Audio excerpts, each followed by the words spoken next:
Bienvenidos a Casa Zoen, tu lugar seguro para explorar la vida concedida por Dios. Hoy estoy muy emocionado porque vamos a hablar de un tema que me apasiona, es uno de mis temas favoritos, la Biblia. ¿Cómo podemos confiar que la Biblia realmente es la palabra de Dios, las Escrituras? Realmente lo que lees en tu Biblia es lo que se escribió hace miles de años. ¿Y cómo podemos saber esto? ¿Hay evidencia para esto?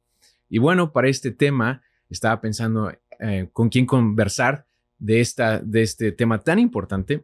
Y la persona que vino a mi mente es una persona que quiero, una persona que admiro.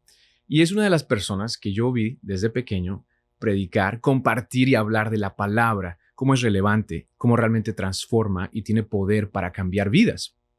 Y esta persona es mi papá. Y hoy tengo el gusto de tener a mi papá, Roberto Torres Delgado, aquí en Casa Zoen. Papá, bienvenido. Gracias, Robbie. Gracias, Roberto.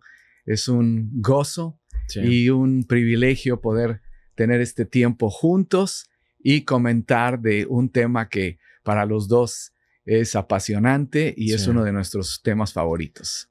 Definitivamente. Y pues tú sabes, hemos pasado horas en casa, en diferentes lugares, hablando de esto. No es algo que lo estamos haciendo por primera vez. Así es. Desde, como dije, desde niño, yo crecí viéndote a ti y a mamá a hablar de este tema, hablar de la palabra de Dios. Claro. Así que venía manejando al set, al estudio, y estaba pues remontándome a esas memorias de niño, como te vi desde pequeño predicar, ¿no? Así es. Y para los que no saben, un poquito de trasfondo para presentarte.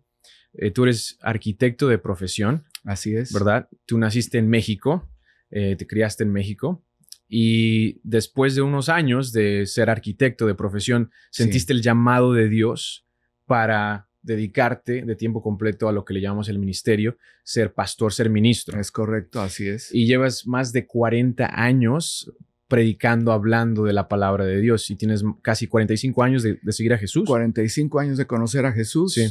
Y sí, unos 42 años de estar de tiempo completo dedicado al ministerio. Sí. Así es. Y cuando hablamos obviamente de conocer, de seguir a Jesús, hablamos de que tienes una amistad, una relación personal, real con el Dios verdadero. Así es. Que creemos que Jesucristo es el Mesías, el Hijo de Dios que vino a salvarnos y que realmente el tema de lo que vamos a hablar, o sea, todas las escrituras apuntan a una figura central, que es Jesucristo. Exactamente. Sí, sí el tema de una relación personal o la idea de una relación personal con Dios, pues es algo que era desconocido para mí y lo es para muchos cuando no conocemos al Dios de la Biblia como dice la Biblia. Sí. Yo siempre digo que en el caso de nuestra Latinoamérica, mucha gente tiene una idea religiosa de Dios, creen en Dios, pero muchas veces es una idea de acuerdo a su imaginación. Creen en el Dios de su imaginación, no en el Dios de la Biblia. Y para creer en el Dios de la Biblia, obviamente necesitamos ese paso número 1 de entregarle nuestra vida a Él para que Él venga a ser el Señor y Salvador personal de cada uno. Claro, muy bien dicho.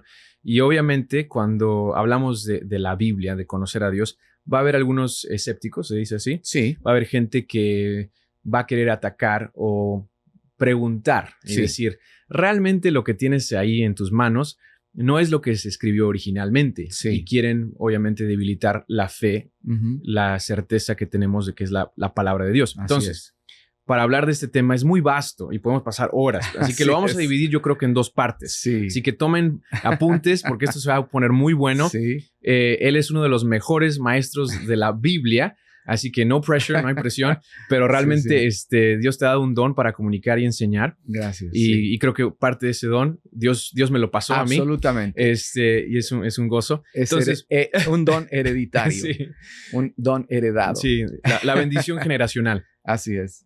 Y bueno, primero vamos a hablar del tema de las traducciones y de las copias. Dicen algunos, ¿cómo realmente puedo confiar que la Biblia es la palabra de Dios? O lo que estoy leyendo es lo que se escribió originalmente. Claro. Porque con tantas copias y con tantas traducciones, ¿cómo puedo saber que lo que yo tengo en mis manos fue lo que Dios realmente le habló a los apóstoles, le habló a los seguidores de Jesús y en el Antiguo Testamento también? ¿Cómo podemos saber? A los profetas, claro, a los escritores del Antiguo Testamento, Sí. de los libros del Antiguo Testamento.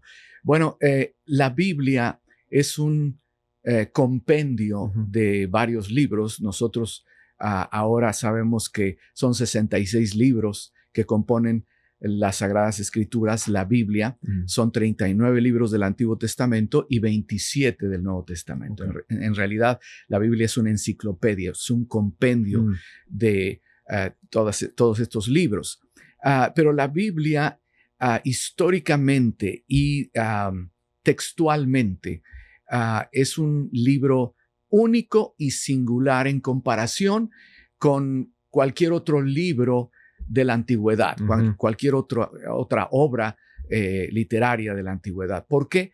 Porque en el caso de la Biblia tenemos miles, literalmente miles de manuscritos antiguos que los eruditos ahora pueden comparar y tomar, son especialistas para reconstruir lo que debió haber sido el texto original. Sí. Pero se tienen tantas copias.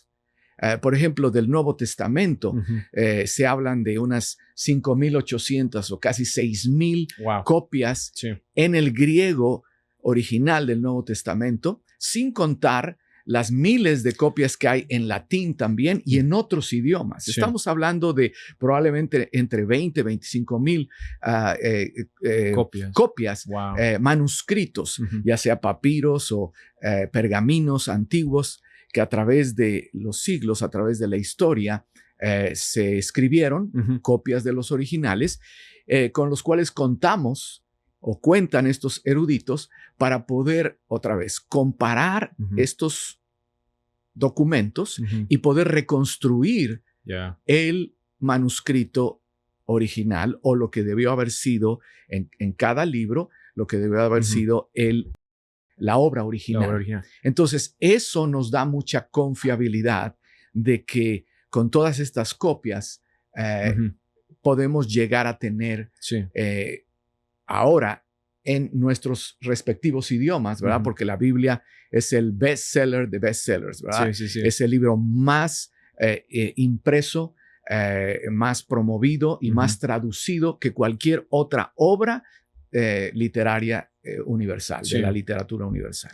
Eso es impresionante. Entonces, básicamente, mientras más copias tengamos, lo que le llamamos es la crítica textual, lo que estos eruditos se dedican. Correcto. Mientras más copias tengamos de un documento antiguo, o sea, en este caso la Biblia. Así es. Y esas copias en cantidad están en armonía, concuerdan y no hay variantes grandes. Así es. Eso nos dice que la probabilidad de que estas copias y la cantidad de esas copias, como están de acuerdo no hay variantes extremos, es muy probable que es igual a lo que se hizo originalmente. Correcto. Porque no tenemos creo que les dicen los autógrafos, o sea, las copias originales. Sí, obviamente el original de las cartas de Pablo, la fuente original no existe. Claro. Asimismo de cualquier otro de los libros del Antiguo Testamento o del Nuevo Testamento. Tenemos las copias. Entonces, aquí la confiabilidad que nos da de tener un texto lo más apegado al original, no solamente es la cantidad de copias, sino el hecho de que las copias son muy tempranas. Las copias más antiguas que se tienen se les dice tempranas en el sentido de que están muy cerca de lo que debió de haber sido el original. Por ejemplo, del Nuevo Testamento, son unas cuantas décadas que pasaron entre lo que es el escrito original y la copia más antigua que tenemos. Unas cuantas décadas. Wow. En comparación, cualquier otro libro de la antigüedad, por ejemplo, yo te estaba comentando el otro día, yo tuve siempre buenos maestros de historia en mi vida escolar. Y recuerdo que en la preparatoria tuve un maestro que nos enseñó mucho sobre Homero, las obras monumentales de Homero, la Ilíada y la Odisea. Y él nos enseñaba, nos dio datos muy interesantes que yo sí ponía atención porque siempre me ha gustado la historia. Fuiste buen estudiante. Sí. Pongan atención. Me gustaba la historia y me llamaba mucho la atención estos detalles que nos explicaban estos maestros que tuve. En el caso de Homero, por ejemplo, Homero redactó sus obras en el siglo VIII antes de Cristo. Estamos hablando de los años 700. Antes de Cristo. Probablemente 750 la Ilíada y 725 la Odisea. Una separación de unos 25 años. Cuando Homero redacta su obra, esa obra no existe. La copia... La original. Exacto. O sea, el manuscrito original, quise decir.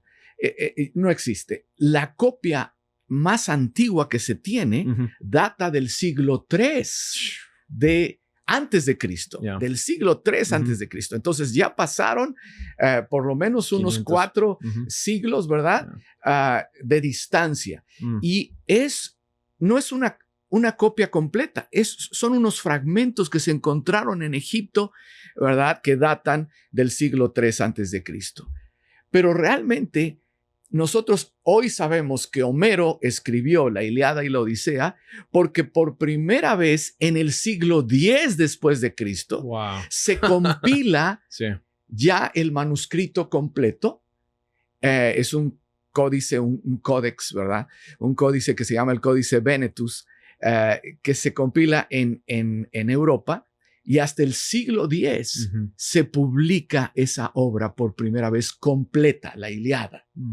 Entonces estamos hablando de una distancia entre el manuscrito original a su producción más antigua. Estamos hablando de 17 siglos, que pasaron 17 siglos, y nadie duda en la historia que esa obra pertenece a Homero. En contraste con la Biblia, con el Nuevo Testamento, tenemos copias que son tan antiguas, que datan del primer siglo. Es decir, copias que se hicieron unas décadas después de lo que fueron los manuscritos originales. Eso nos da mucha confiabilidad, porque mientras más cercana sea la brecha entre el original y la copia, menos son las probabilidades de que hubo corrupción o se adulteró ese manuscrito. Y cuando piensas en esa brecha de distancia tan corta en comparación con los otros documentos antiguos, claro. Estamos hablando que en el Nuevo Testamento, los escritores del Nuevo Testamento vivieron durante el tiempo de Jesús. Así es. O sea, no murieron y después todos sus discípulos de quinta, sexta generación fueron los que escribieron. Estamos hablando que los testigos oculares, como dice Primera de Juan, lo que nuestros ojos vieron, lo que nuestras manos tocaron, lo que escuchamos, de esto damos testimonio. Correcto. Y eso es impresionante. Claro, y eso otra vez da confiabilidad de que su testimonio es fidedigno, es veraz, no es un mito, como ocurre con muchas obras religiosas de la antigüedad que ensalzan demasiado a los personajes principales, ¿verdad? Y los ponen como si fueran verdaderos ángeles, gente que fue inmaculada, que no tuvo errores. No es el caso con la Biblia, el Nuevo Testamento. Los testigos oculares que escribieron, en el caso de los evangelios, por ejemplo, Juan y Mateo fueron discípulos directos, apóstoles de Jesucristo, y ellos escribieron exactamente cómo ocurrieron las cosas, sin quitar, sin hacer una obra cosmética, ¿verdad? Tratando de ocultar los errores. No, todo lo contrario. Si hay algo que hace a la Biblia única y singular, es su pureza moral, es su franqueza moral. La Biblia es franca, no oculta nada. Nos presenta tanto los pecados como los éxitos, la vida en desesperación como las esperanzas que tuvieron, ¿verdad? Los personajes que están descritos en los libros de la Biblia. Y eso me da mucha confianza, nos debe dar mucha confianza, porque para mí, cuando lo lees, te identificas. Claro. Porque describe el drama humano, describe el conflicto en el corazón humano, y si describe fielmente el conflicto en el corazón humano, entonces tiene que describir la respuesta, la esperanza y la salvación que solo la Biblia ofrece y apunta, que es Jesucristo. Así es. Por eso la Biblia apela a nuestra problemática, a nuestra condición de hombres necesitados de ayuda.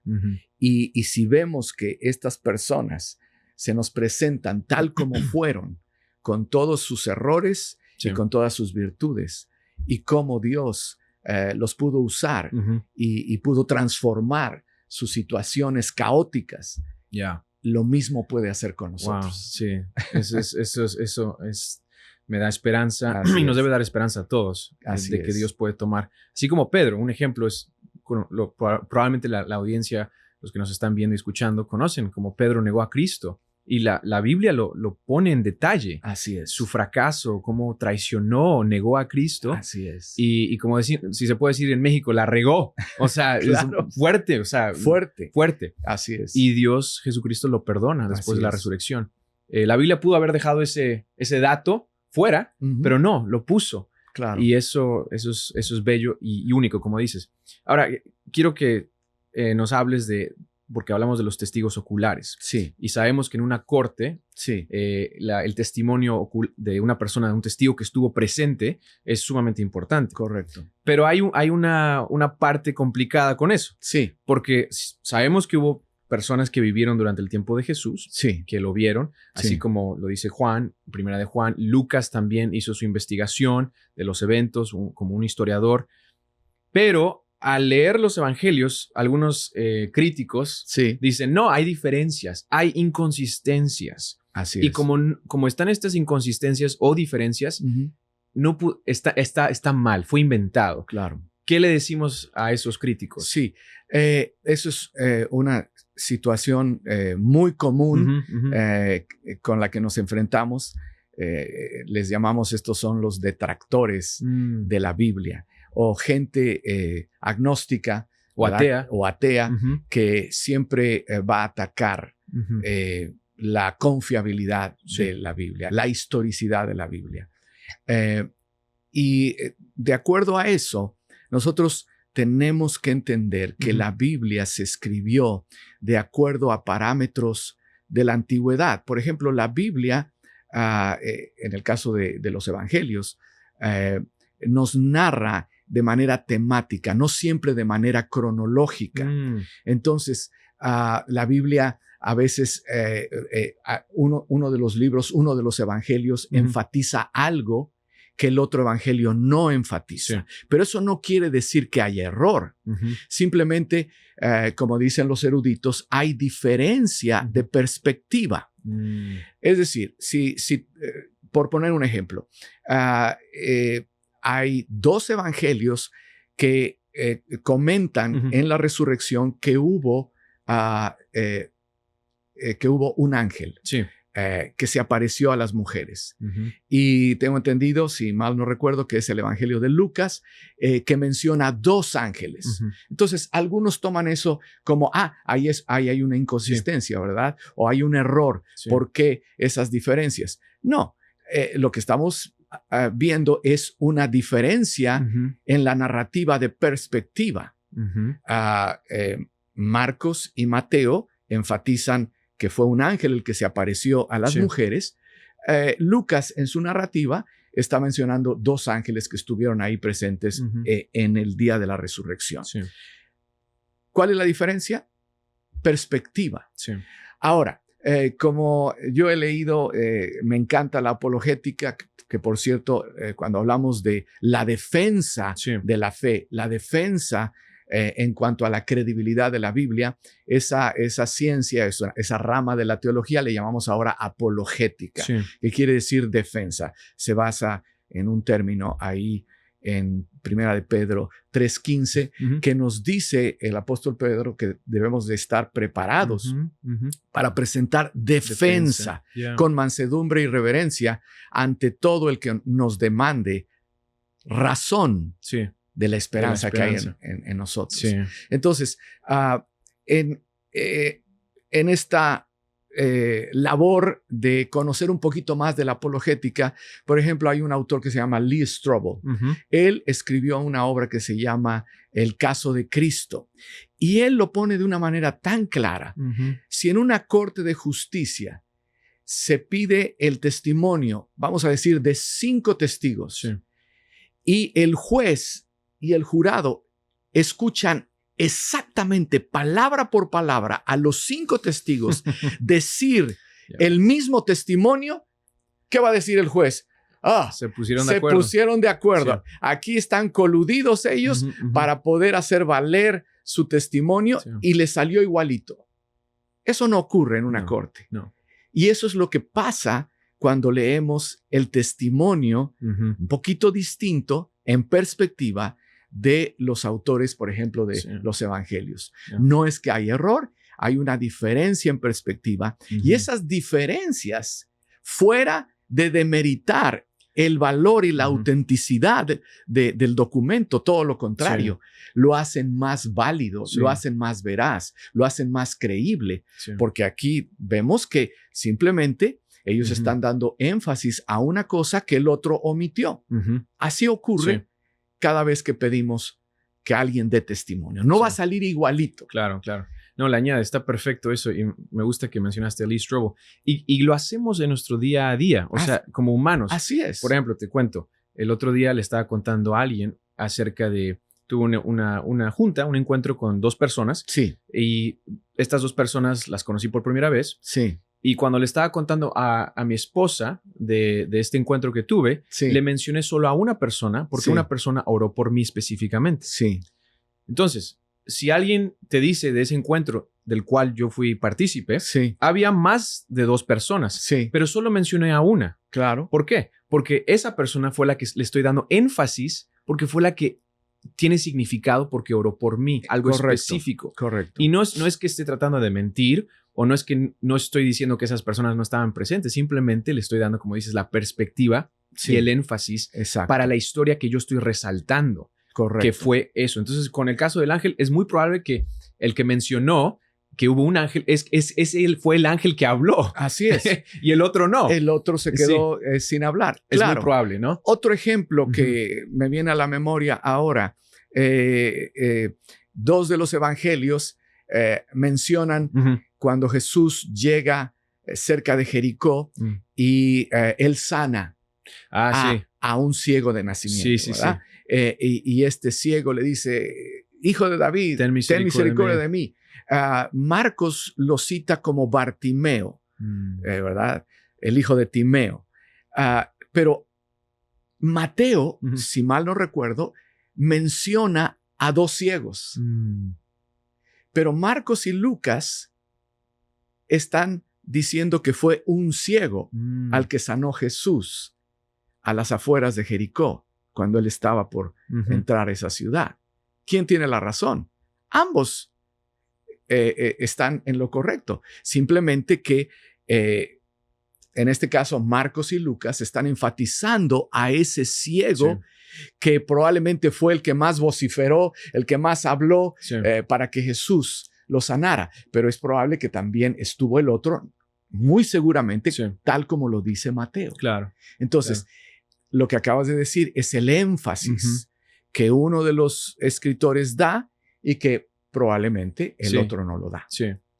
Y fíjate, estoy pensando, digamos que, vamos a suponer, si se puede decir, que realmente en su investigación de los hechos, uno de estos autores dejó ese dato de un ciego. Sí. Realmente no le quita en lo absoluto nada la veracidad, la confiabilidad de la doctrina, de la verdad de la Biblia, lo que enseña, que apunta a Jesús como el Hijo de Dios, que Él es el camino, la verdad y la vida. No cambia. El hecho es que Jesús sana, el hecho es que un ciego fue sanado y el único que puede sanar es Dios. Así es. Entonces realmente creo que le están buscando problemas a la Biblia estos detractores, como dices. Claro. Que realmente no es la gran cosa. Sí. ¿No? Porque muchas veces, en mi experiencia, tengo más de 40 años de estar estudiando esto y me apasiona. En mi experiencia, el problema de todos estos enemigos, vamos a decir, o detractores de la fe cristiana, Ujú. el grave problema o la base de su problema, el meollo del asunto, es su corazón, Mm. que ya están predispuestos Ujú. para no creer, para negar. Ujú. Claro, muchos de ellos, no les quito el mérito, es gente que se ha metido a investigar, se ha metido a estudiar, pero desgraciadamente Ujú. parten de una predisposición, de un prejuicio Ujú. a no creer. Mm. Y cuando la persona está prejuiciada, Ujú. uno por más que trate Ujú. de exponerle la verdad, de presentar esta defensa, no lo va a uno convencer. Sí. Estará uno perdiendo su tiempo. ¿Por qué? Porque ellos están predispuestos. Desgraciadamente así es. Sí. Esa es la tragedia Mm. de creer o no creer. Sí. Que hay un libre albedrío, la voluntad Así de es. decidir creer o no. Correcto. Ahora te pregunto, Sí. tú eres una persona inteligente, preparada, has estudiado y cuando estabas en la carrera de arquitectura, obviamente tenías sueños y metas y pues te gusta la lógica. Claro.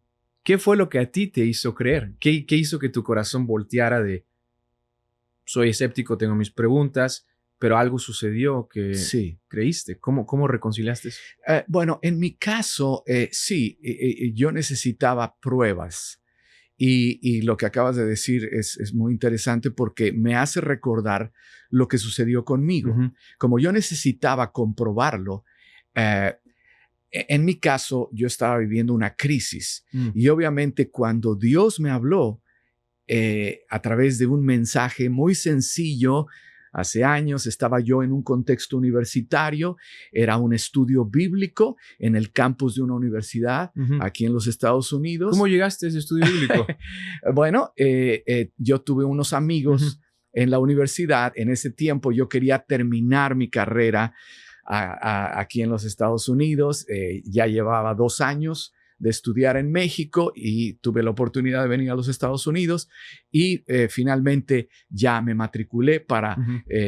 nada más pude estudiar un term, Ujú. un periodo, semestre. Ujú. menos de un semestre en la Universidad de Oregon. Esto Ah, fue en la ciudad de Eugene, Oregon, hace casi 45 años. En ese entonces, como muchas personas que han crecido en una religión, mi Ujú. religión, ¿verdad? Yo crecí en el seno de un hogar muy religioso, católico, Ujú. romano. Bueno, tenía una idea de Dios. Mm. Recordaba muchas cosas que están escritas en la Biblia, pero obviamente no había Ujú. tenido la oportunidad de escuchar el mensaje como lo escuché en esa ocasión de parte de este estudiante que estaba dirigiendo el estudio bíblico, un muchacho, me acuerdo bien, que se llamaba Marcus. Él había sido jugador de fútbol americano, era un hombre grandotote, ¿verdad? Sí. Y cuando me dijo, tú necesitas a Cristo, yo me di cuenta por la problemática que estaba viviendo y el vacío existencial que estaba viviendo, porque tenía religión, pero estaba más perdido que un pagano, ¿verdad? Porque no conocía a Dios. Entonces, él me dijo, repite esta oración. Y yo hice la oración para recibir a Cristo y algo ocurrió en mi corazón. En un momento pasó, en ese entonces eran 20 años de mi vida, ¿verdad?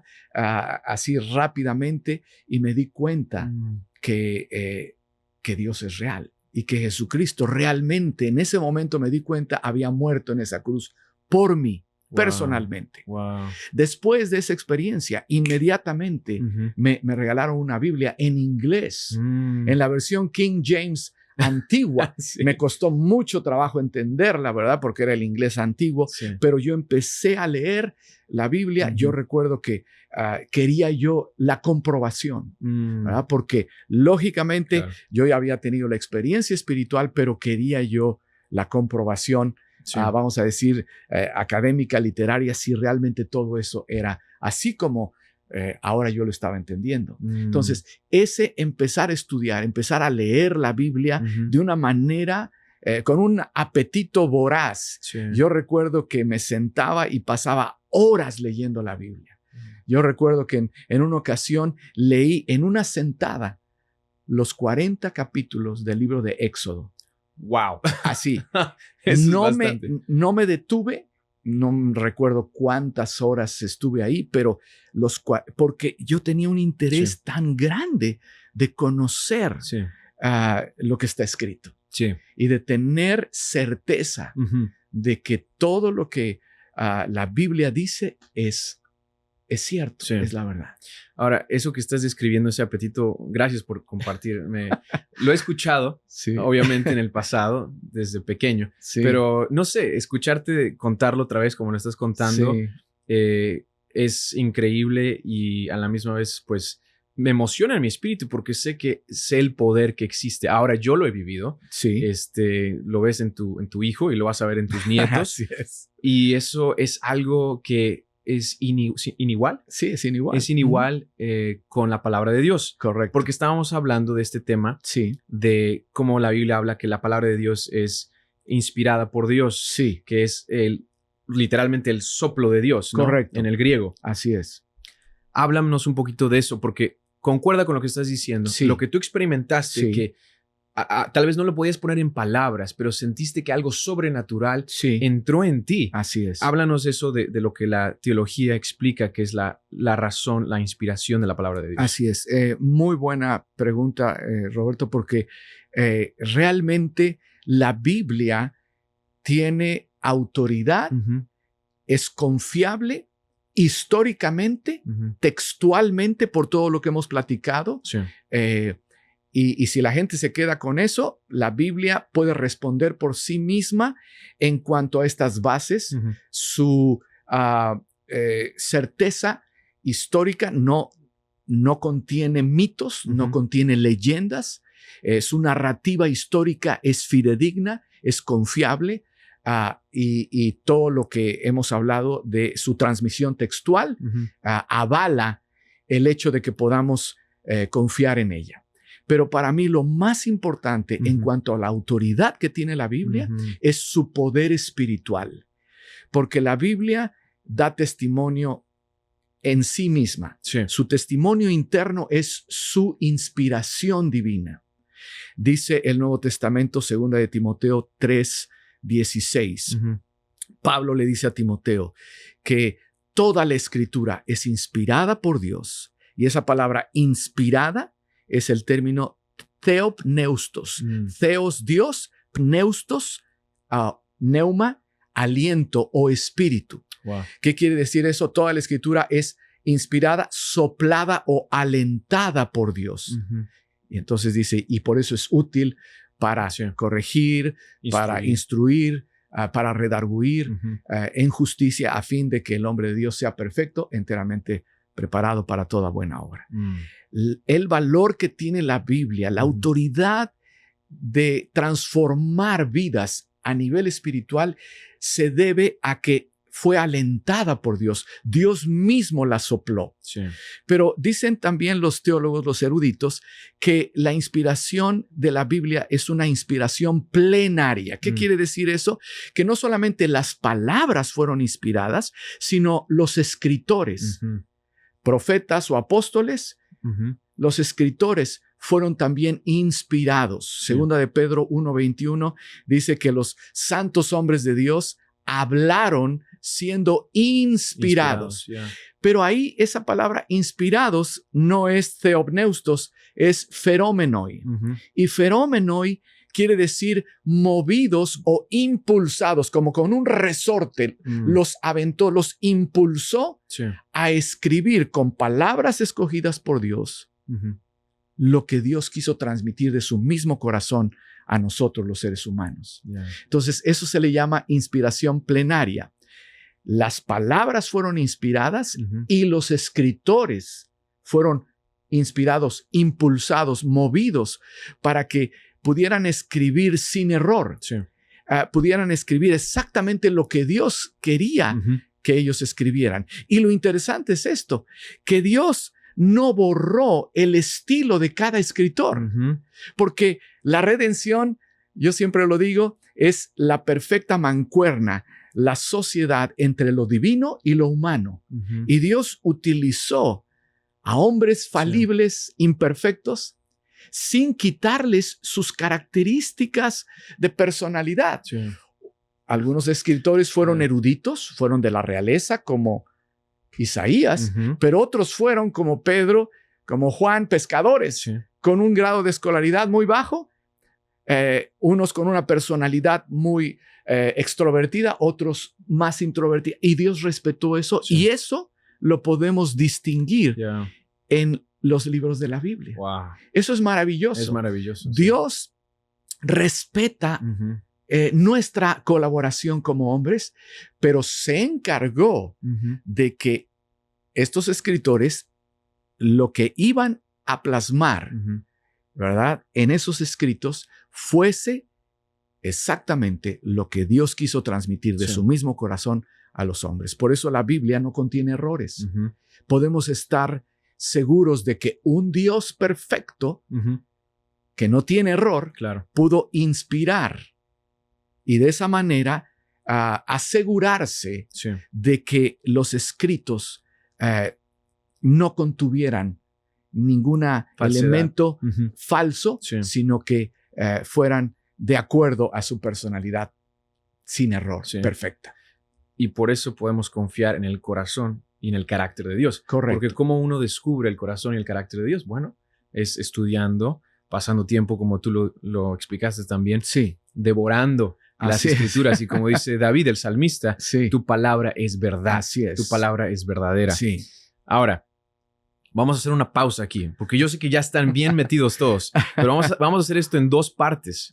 Porque queremos que regresen a escuchar y ver el próximo podcast.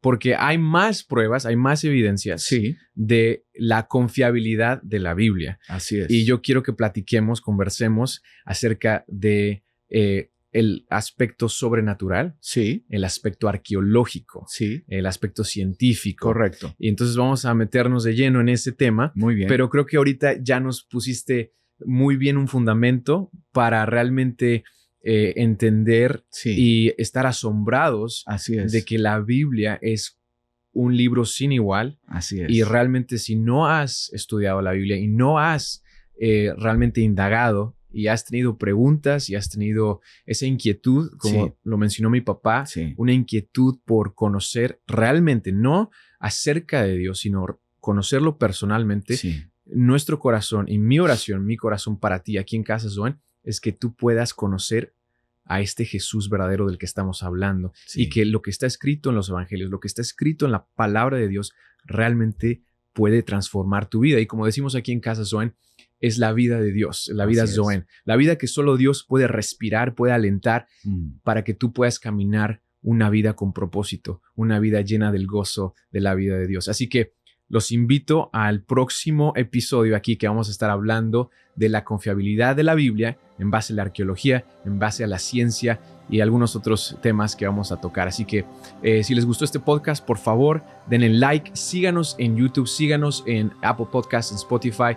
Déjenos un comentario cómo este episodio les bendijo, si te gustó, qué preguntas tienes acerca de la Biblia, acerca de la confiabilidad. Podemos hablar de otros temas más adelante aquí con mi papá. Y bueno, gracias de verdad. Es un gusto para mí pasar este tiempo contigo, papá, y con ustedes. Espero que les haya bendecido. Gracias. Y nos vemos en otro episodio de Casa Zoen.